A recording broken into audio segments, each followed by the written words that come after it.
और जी आपने सत्संग में कलयुग के घोर 5 महापापों को बताया। जुआ खेलना, व्यभिचार करना, मांस खाना, शराब पीना और हिंसा करना। महाराज जी आज कलयुग में तो इसका भरपूर संग मिलता है। महाराज जी ऐसे में अपने आप को कैसे बचा के रखें? महाराज नहीं, भरपूर तो रहेगा। कलयुग ने वादा किया है ब्रह्मा जी से।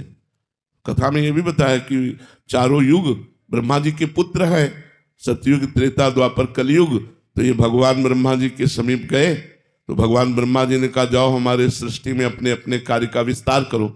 तो पहले सतयुग प्रणाम किया तो बोले देखो तुम्हारे कार्य विस्तार में हमने नरक की भी रचना की है, तो उधर ध्यान रखना। तो सतयुग ने कहा हमारे राज्य में कोई नरक नहीं जाएगा। त्रेता ने प्रणाम किया तो त्रेता ने भी यही कहा कि बड़े भैया जैसे मार्ग में चल रहे हैं उसी मार्ग में हम भी चलेंगे। द्वापर से कहा, द्वापर ने कहा आपकी आज्ञा का पालन करने का प्रयास करूंगा।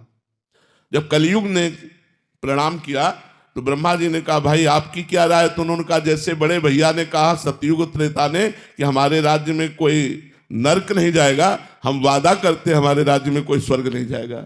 इसलिए देखो घर घर शराब, घर घर अब गंदगी की बातें बढ़ती चली जा रही हैं। नए बच्चे गंदी बातों पर ज्यादा रुचि रख रहे हैं। अब कौन मान रहा है कि ये अपराध है शराब पीना, मांस खाना, व्यभिचार करना?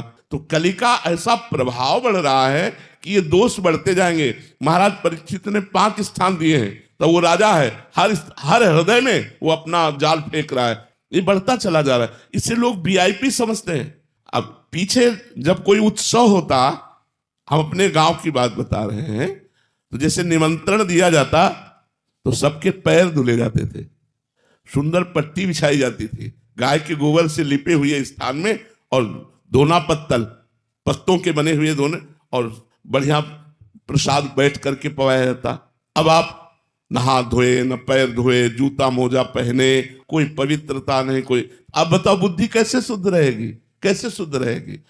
अब वो भोजन किसी को पवाया जाए वैसे बैठा के तो लोग मजाक नहीं बना देंगे। पाव पैर धुआ जाए, उसको पट्टी में बैठाया जाए, बढ़िया सब्जी, खीर, पूड़ी, पुआ, क्या चाहे जितना बढ़िया बनाओ वो क्या। तो आज की सोच जो हमारी है वो कलयुग के प्रभाव से प्रभावित होकर गलत आचरणों की तरफ बढ़ रही है। अगर हम भगवान नाम जप करें तो हम बच सकते हैं। इसलिए हम सबको प्रार्थना करते हैं कि 24 घंटे में 24 मिनट हमको दे दीजिए। 24 मिनट राधा राधा आप रटिए, देखिए आपका मंगल होता है कि नहीं।